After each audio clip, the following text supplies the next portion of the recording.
Hello fellas. Welcome back to Top 5 Choices. This is Haley from Top 5 Choices, and I hope you all are doing good. In today's video, I am going to do a detailed review and pick the top 5 best graphics cards, 2022.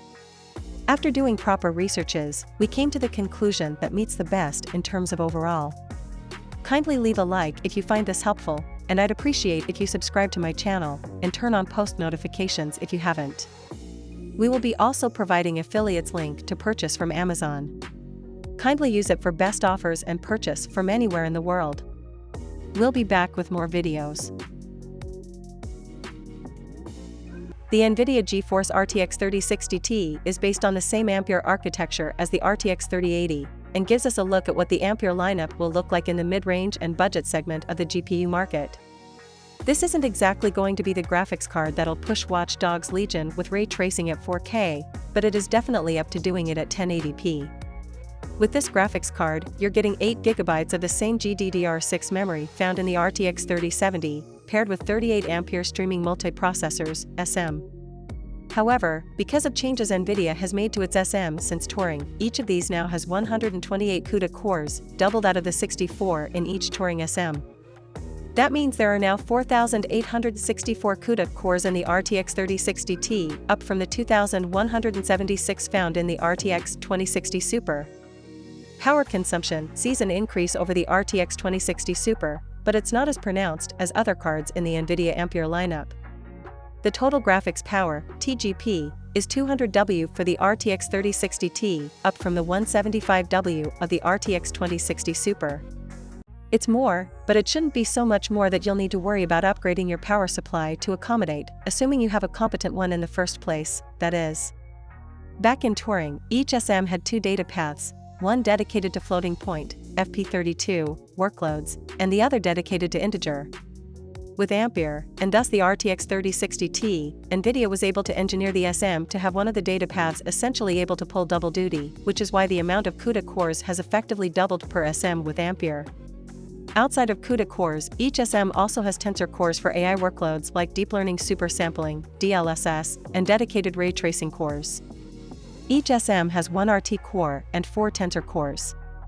The dedicated among you might have noticed that's half the amount of tensor cores in each SM than Turing had, but there's a good reason for that: they're more than twice as fast this time around.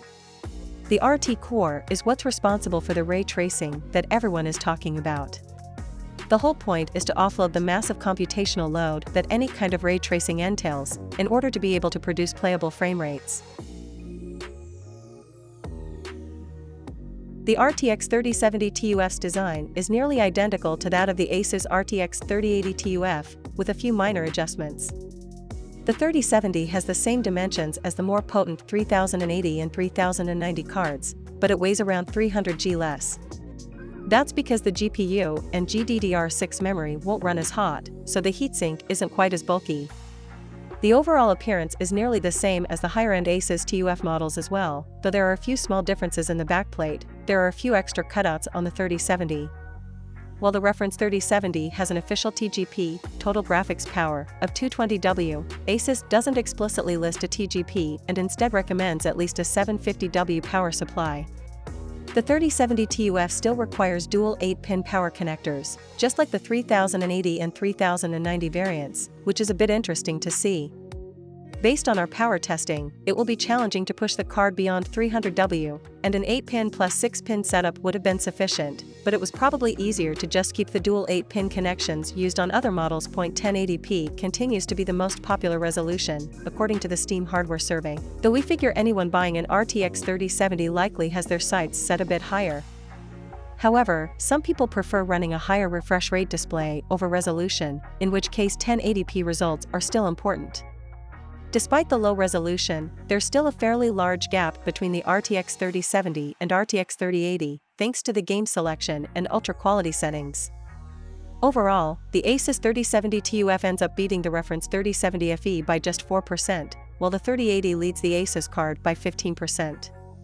If you have a choice between a heavily factory overclocked 3070 and a reference clocked 3080 for roughly the same price, you'll be better off with the 3080 in every case.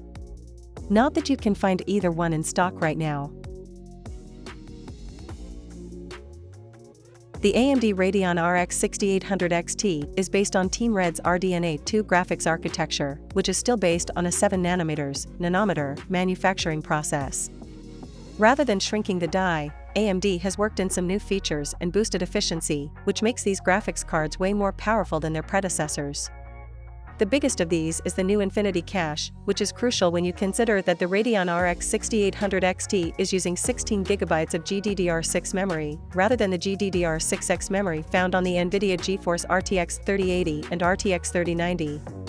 The Infinity Cache is basically 128MB of global cache, which AMD asserts is 3.25x faster than GDDR6 VRAM on a 256-bit bus. This helps feed data from the larger 16GB VRAM pool to the GPU, and this combination of speedy cache and GDDR6 memory results in 2.4x more bandwidth per watt than the VRAM would be able to achieve on its own. This helps narrow the gap that AMD would otherwise experience when going against the GDDR6X memory in flagship-class NVIDIA cards. The other major addition to the architecture is, of course, the DirectX 12 Ultimate compatible Ray accelerators. There are one of these on each of the 72 compute units, which is what lets the AMD Radeon RX 6800 XT able to handle real-time ray tracing at a playable frame rate. We'll dive into just how effective these are later on, but we expect performance to improve as AMD's drivers mature, much like the improvement that NVIDIA's RTX cards saw throughout the lifespan of the Turing cards. Other than the new Ray accelerators, each compute unit, CU, is laid out much like the original RDNA cards. Each CU has 64 stream processors, SPs, for a grand total of 4,608 SPs on the Radeon RX 6800 XT. Of course, because we didn't see a shrinking of process, this comes with a much larger die, with 26.8 billion transistors across a 519mm superscript 2 die. This larger die is coupled with higher clock speeds, too. The Radeon RX 6800 XT has a game clock of 2015 MHz and a boost clock up to 2250 MHz. The game clock is what you're likely going to see most of the time while playing games, whereas the boost clock is basically how fast it can boost up to for super bursty workloads, rather than sustained loads like the best PC games. The NVIDIA GeForce RTX 3070 is powered by the Ampere GA104 GPU. This GPU has 5,888 CUDA cores spread across 46 streaming multiprocessors, based on the same NVIDIA Ampere architecture as the RTX 3080 and RTX 3090.